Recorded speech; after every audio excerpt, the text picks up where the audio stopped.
आऊज़ुबिल्लाहिमिनश्शैतानिर्रजीम बिस्मिल्लाहिर्रहमानिर्रहीम। मैं हूं सरदार आमिर ज़ेर एडवोकेट और आप देख रहे हैं मेरा YouTube channel house of justice. Viewers, आज हम बात करेंगे तमलीक और हिब्बा के बारे में कि तमलीक और हिब्बा में क्या डिफरेंस है, क्या फ़र्क है। क्योंकि अक्सर लोग हिब्बा के बारे में, गिफ्ट के बारे में तो जानते हैं, लेकिन उन्हें तमलीक के बारे में नॉलेज नहीं होता। और जब ये लफ्ज़ देखते हैं कि तमलीक, तो फिर उनको चूँकि इसका नॉलेज नहीं होता तो काफ़ी कन्फ्यूजन होती है कि ये क्या चीज़ है। तो इस बारे में मुझसे काफ़ी क्वेश्चंस भी किए गए, तो मैंने कहा कि चलें इस पर एक वीडियो बना दूं ताकि सब लोगों को इसके बारे में जो वीडियो देखें तो इन्फॉर्मेशन हो जाए कि हिब्बा और तमलीक क्या है। टॉपिक पर आगे बात करने से पहले एक रिक्वेस्ट कि जिन भाइयों ने मेरे चैनल को सब्सक्राइब नहीं किया तो काइंडली मेरे चैनल को सब्सक्राइब कर लें और साथ में जो बेल आइकन है उसको भी प्रेस कर लें ताकि मेरी आने वाली वीडियोज़ आप तक पहुँच सकें। तो बात मैं कर रहा था तमलीक और हिब्बा के बारे में। तमलीक होती है कोई भी जब आदमी अपनी प्रॉपर्टी किसी भी लीगल हेयर को, जो उसके कानूनी वारसान होते हैं, उनके हक़ में ट्रांसफ़र करता है या देता है उनको, तो उसे तमलीक कहते हैं। जबकि हिब्बा क्या होता है, हिब्बा भी ज़मीन बेसिकली वो गिफ्ट ही की जाती है। जिस तरह तमलीक और हिब्बा दोनों सूरतों में ज़मीन गिफ्ट ही की जाती है, या कोई भी चीज़ होती है, इमूवेबल प्रॉपर्टी या मूवेबल दोनों हो सकती हैं। तो गिफ्ट जो होता है वो आप किसी भी आदमी को कर सकते हैं। तमलीक याद रखें सिर्फ़ कानूनी वारसान को होगी। कानूनी वारसान में बेटियां बेटे हो सकते हैं, बीवी हो सकती है, हस्बैंड हो सकता है, वालिदैन हो सकते हैं। तो ये कानूनी वारसान है। तमलीक होगी तो सिर्फ़ इनकी हद तक होगी। जबकि जो गिफ्ट होता है वो आप किसी भी आदमी को कर सकते हैं। आप अपनी प्रॉपर्टी चाहे मूवेबल है चाहे इमूवेबल है, तो वो प्रॉपर्टी आप किसी भी आदमी को, इवन के अगर कोई स्ट्रेंजर है, कोई अजनबी है, कोई बेगाना है जिसको आप जानते भी नहीं हैं, तो आप उसको भी दे सकते हैं। लेकिन उसके लिए एक उसूल है कि आप जितनी भी प्रॉपर्टी है वो सारी आप किसी को उठा के नहीं दे सकते। आप किसी मस्जिद, मदरसे या किसी और जगह वक्फ नहीं कर सकते। इसके लिए आप 1/3 जो आपकी टोटल प्रॉपर्टी है उसका तीसरा हिस्सा, 1/3 होता है तीसरा हिस्सा, सिर्फ तीसरा हिस्सा आप गिफ्ट भी कर सकते हैं, या अगर वक्फ वगैरह करना चाहते हैं तो वो भी। ये नहीं होता कि आपकी जितनी प्रॉपर्टी है, आपके लीगल एयर्स अपनी जगह पर मौजूद हैं, बच्चियाँ बच्चे भी हैं, बीवी भी है, वालिदैन भी हैं, और आप देख रहे हैं कि ठीक है जी मैं अपनी ये प्रॉपर्टी फ़लाँ आदमी को सारी गिफ्ट कर देता हूँ। अक्सर कहा जाता है कि उसकी चीज़ है वो चाहे जिस मर्ज़ी को दे। नहीं, ऐसा कानून में नहीं है।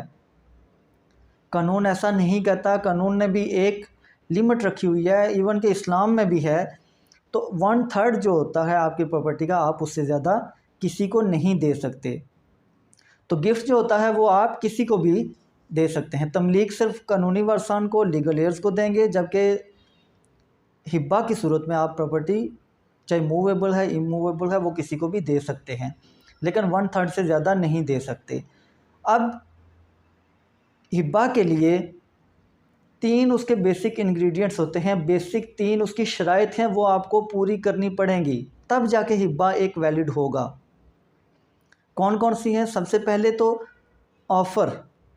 आप किसी आदमी को ये ऑफ़र करेंगे कि ये प्रॉपर्टी मैं आपको देना चाहता हूँ। ये क्या हो गई? ऑफ़र। आपने अपनी इंटेंशन शो की। अब दूसरा आदमी जो है जिसको आप देना चाहते हैं वो उसको एक्सेप्ट करेगा, वो कहेगा कि ठीक है जी मुझे कबूल है। दूसरा इसका इंग्रेडिएंट होगा एक्सेप्टेंस। पहला ऑफ़र, दूसरा एक्सेप्टेंस, तीसरा फिर है डिलीवरी ऑफ पोजेसन, कि जिस चीज़ की, जिस भी प्रॉपर्टी को आप गिफ्ट करने जा रहे हैं, ऑफ़र आपने उसकी कर दी, दूसरे आदमी को जिसको आप वो देना चाह रहे हैं उसने एक्सेप्ट भी कर लिया कि ये मैं लेना चाहता हूँ, तो फिर आप उसका जो पोजेसन है वो फ़ौरन डिलीवर करेंगे, उसी टाइम आप उसको दे देंगे, तब जाके वो एक वैलिड गिफ्ट बनेगा, अदरवाइज़ वो वैलिड नहीं होगा। मिसाल के तौर पर डिलीवरी ऑफ पोजेसन इसलिए कहा गया है कि ये नहीं हो सकता कि आपके पास एक चीज़ हो ही ना तो आप उसको गिफ्ट कर दें। जैसे कि आप इस तरह कहेंगे ये फ्यूचर में मेरे पास ये चीज़ आएगी, तो मैं अभी आपको वो गिफ्ट कर रहा हूँ, ये नहीं होगा। गिफ्ट के लिए है कि आपके पास वो चीज़ मौजूद होना ज़रूरी है। जब वो चीज़ मौजूद होगी तब आप उसको आगे गिफ्ट कर सकते हैं, क्योंकि आपने फ़ौरन उसका कब्ज़ा भी देना होता है। हाँ, कुछ सूरतों में कब्ज़ा देना ज़रूरी नहीं होता, लेकिन उसके लिए ऑफ़र एक्सेप्टेंस ज़रूरी है। तो अगर आप अपनी बीवी को गिफ्ट कर रहे हैं, आप अपने बच्चों को कर रहे हैं, तो उस सूरत में गिफ्ट ज़रूरी नहीं होता। डिलीवरी ऑफ पोजेसन, कब्ज़ा हवाले करना ज़रूरी नहीं होता, क्योंकि अगर बीवी है, बच्चे हैं, तो आप सारे इकट्ठे ही रह रहे हैं। तो इसका मतलब है आपने अगर उसी मकान को गिफ्ट कर दिया तो इसका मतलब है आपने कब्ज़ा भी दे दिया, क्योंकि वो वहाँ पर रिहाइश पजीर हैं। तो उसके लिए अलग से डिलीवरी ऑफ पोजेसन साबित करना ज़रूरी नहीं है। पहले 2 इंग्रेडिएंट्स उसके लिए ज़रूरी होते हैं, ऑफ़र एक्सेप्टेंस। लेकिन अगर ऐसी कोई सिचुएशन नहीं है तो फिर डिलीवरी ऑफ पोजेसन ज़रूरी होता है। कुछ सूरतों में ऐसे भी होता है कि जब गिफ्ट कर दिया जाता है या तमलीक, गिफ्ट से मुराद तमलीक और गिफ्ट एक ही चीज़ है, सिर्फ नाम में फ़र्क है। और जो तमलीक होती है वो वारसान को, और जो गिफ्ट होता है वो किसी को भी दे सकते हैं। तो इसलिए मैं लफ्ज़ सिर्फ गिफ्ट ही यूज़ कर रहा हूँ, क्योंकि चीज़ एक ही है। तो गिफ्ट सम टाइम ऐसा भी होता है कि वो कैंसिल नहीं हो सकता। वो कैसे? कि जैसे आपने एक गाड़ी किसी को गिफ्ट की थी, चाहे बीवी बच्चों को की थी, चाहे किसी अजनबी को की थी, चाहे किसी अज़ीज़ रिश्तेदार को की थी, दोस्त को की थी। आपने ऑफ़र की, उसने एक्सेप्ट किया, आपने उसकी डिलीवरी ऑफ पोजेसन भी कर दी। जो उस गाड़ी थी उसका कब्ज़ा जो है वो दूसरे आदमी को हैंड ओवर कर दिया। गाड़ी आपने ख़ुद उसको हैंड ओवर कर दी। अब वो आदमी कुछ अरसे के बाद वो गाड़ी एक्सीडेंट होती है, तबाह हो जाती है।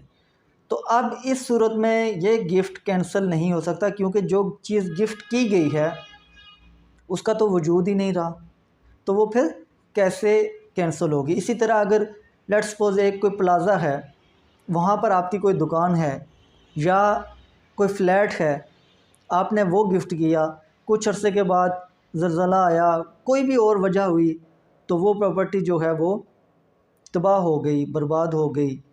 तो उस सूरत में भी अब वो कैंसिल नहीं हो सकेगी, क्योंकि उसका वजूद ही नहीं है, तो वो कैंसिल कैसे हो सके। तो ये था बेसिकली तमलीक और गिफ्ट में फ़र्क। गिफ्ट में एक और चीज़ भी होती है कि अगर आप किसी आदमी को जो आपके लीगल एयर्स में से नहीं है, तो उसको जब गिफ्ट कर रहे हैं, तो फिर अब आप जब गिफ्ट डीड बनाएंगे, जो इबानामा जिसे कहते हैं, वो तहरीर करवाएंगे, तो उसमें आपने ये लिखना है कि मैं फ़लाँ आदमी को ये चीज़ गिफ्ट कर रहा हूँ और उसकी वजह क्या है कि इसने मेरी बहुत खिदमत की थी, तो मैं खुश होकर इससे कि इसने मेरी खिदमत की तो मैं इसको ये दे रहा हूँ। तो या जिस भी वजह से आप किसी आदमी को गिफ्ट कर रहे हैं, तो वो वजह भी आपने वहाँ पर लिखनी है कि मैं क्यों इसको ये प्रॉपर्टी दे रहा हूँ। अब ये वैसे तो नहीं होता कि कोई अजनबी आता है तो आप वैसे उसको दे दें। अगर आप किसी अजनबी को दे रहे हैं तो इसका मतलब है उसकी कोई वजह होगी, तो आपने वो वजह वहाँ पर गिफ्ट डीड में तहरीर भी करवानी है। तो व्यूअर्स, ये था आज का टॉपिक, गिफ्ट और तमलीक, इनमें क्या फ़र्क है। उम्मीद है टॉपिक पसंद आया होगा। ये जो तमलीक, स्पेशली गिफ्ट का तो हर आदमी को पता होता है, लेकिन जो तमलीक है इसके बारे में अक्सर लोगों को बिल्कुल ही नॉलेज नहीं होता। तो उम्मीद है आज इसके बारे में मेरी इन्फॉर्मेशन मिल गई होंगी। अगर टॉपिक पसंद आया, ये वीडियो पसंद आई है, तो अपना फ़ीडबैक ज़रूर दिया करें, चाहे व्हाट्सएप पर हो, चाहे कमेंट सेक्शन में हो, जिस भी तरीके से देना है अपना फ़ीडबैक ज़रूर दिया करें। यही हमारी फ़ीस होती है। इसी के साथ इजाज़त चाहूँगा। फ़ी अमान अल्लाह।